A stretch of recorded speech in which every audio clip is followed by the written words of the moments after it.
Her voice was shaking in the voicemail, not with fear, at first, but with disbelief.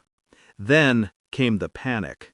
"Call me back. Please, what did you do?" I replayed it twice. Each time I caught something new. The tremor in her breath, the sound of someone whispering behind her, the clatter of glass, and beneath it all, shame. Funny how guilt has a sound, soft, wet, unearned. The night was still fresh in my mind, the restaurant, the laughter that wasn't meant for me, the looks exchanged like coded messages across the table. I should have known then, but sometimes you need to let someone hang themselves with their own confidence. So when they told me to be a man, I smiled. When she said, "Yeah, babe, just give me your card," I smiled wider. And when I placed the old, canceled card in her hand and told her to enjoy her trip, I smiled for the last time that night. I used to think love had a sound too. It was quiet, like trust, like sleep. But lately it had turned sharp, like glass breaking behind closed doors. It started weeks before that dinner. A missed call here, a new perfume there, the kind of silence that comes when two people stop speaking the same language.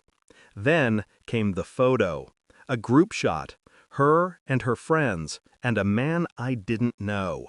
He wasn't smiling for the camera, he was smiling at her.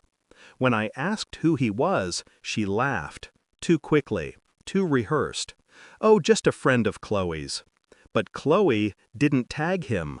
No one did, except her. A small heart in the caption. Accidental, she claimed.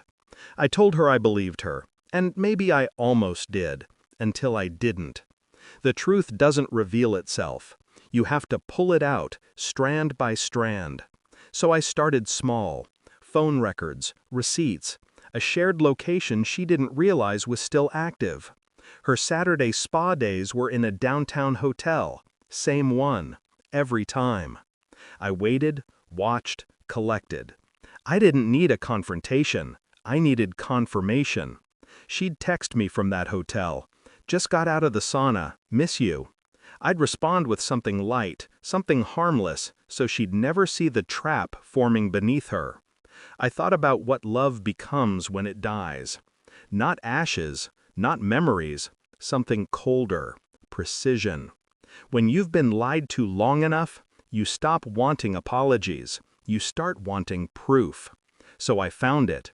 A charge on her credit card, 2 glasses of wine, 1 meal for 2. 2 nights later, the same hotel, same amount, different excuse. I stopped sleeping. Not out of heartbreak, out of strategy. I was waiting for the right stage. And the dinner with her friends was perfect. The night arrived like a performance. Everyone dressed up, everyone pretending. She leaned across the table, her hand grazing mine as she spoke about trust and independence. Her friends laughed about their upcoming girls' trip, and I watched her eyes when they mentioned the destination. Same city. Same hotel. I knew then that he'd be there. Of course he would. When they told me to be a man, I saw it for what it was, a test of control. She wanted to see how much she still owned of me, how far I'd bend before I broke. So I said, "Okay." Pulled out the old card, the one she thought was active, the one I canceled 2 months ago after the first lie. I handed it to her, slow, deliberate. Her smile widened like victory. She thought she'd won. The voicemail came 20 minutes later. First one calm, then louder, then the sound of crying. "Did you know? You knew, didn't you? You can't do this to me." The words cracked like thin ice. I sat in my car, parked where the streetlight hit only half my face. I let her voice play through the speakers, her panic building with every second she realized she had no control left. I didn't respond, didn't need to. I'd already changed every password, closed every account, moved every cent. All she had left was the image of my calm expression as I handed her that card. The moment she thought she'd won. People talk about revenge like it's fire. It's not. It's ice. It burns slower. It scars deeper. I listened to her last voicemail that night, just breathing, no words. I deleted it.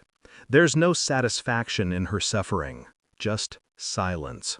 And silence, I've learned, is the truest closure. Love ends quietly, not with screams, not with tears, but with a single decision, not to care anymore. I checked my phone one last time. No messages, no missed calls. The city outside looked cold and clean, empty in the right ways. I slipped the real card from my wallet, looked at it for a moment, then cut it in half. Some things aren't worth keeping. Not love, not lies, not her.